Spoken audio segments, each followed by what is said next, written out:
The infraorbital nerve block will anesthetize in one injection all peripheral branches of the infraorbital nerve, the anterior superior alveolar nerve, and often, when present, the middle superior alveolar nerve. At times, pulpal anesthesia can be obtained from the central incisor to the mesial buccal root of the first molar.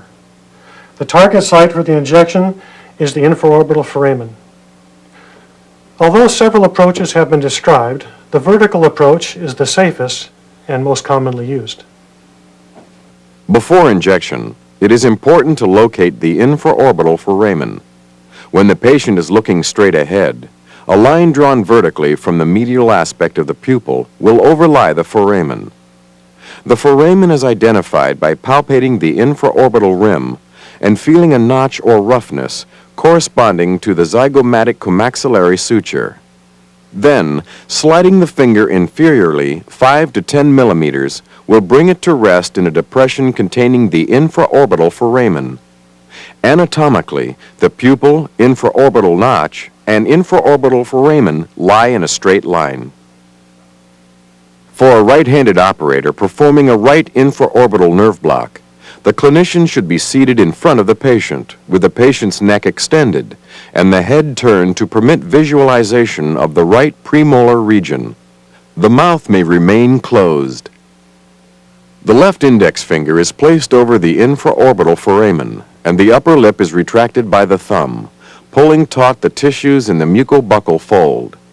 The needle is then inserted vertically, about 5 millimeters lateral to the second premolar and parallel to the long axis of the tooth, with the bevel of the needle facing distally. The orientation of the needle as seen from the front of the patient should mirror a vertical line defined by the medial aspect of the pupil and the infraorbital foramen. For this and other injections described in this program, a few drops of anesthetic, expressed as the needle is slowly advanced, is useful to minimize discomfort. The average depth of penetration is about 15 millimeters.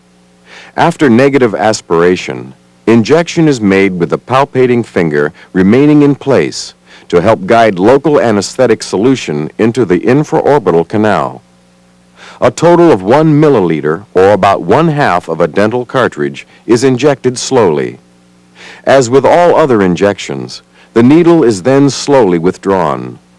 Because of crossover fibers from the contralateral side, anesthesia of the central incisor may be incomplete unless a supraperiosteal injection is made over that tooth. An important advantage of this vertical approach is that the overhang of the infraorbital rim protects the eye from accidental needle puncture. Distal orientation of the needle bevel during insertion offers two potential advantages. First, if bone is contacted prematurely, the heel of the needle bevel will tend to glance gently off the bone without scraping the periosteum. Second, the spread of anesthetic into the foramen and canal may be aided. For a right-handed operator performing a left infraorbital nerve block, the clinician should remain facing the patient, this time with the patient's head turned toward the operator's side. The left index finger is again used to palpate the infraorbital foramen and the thumb to reflect the upper lip.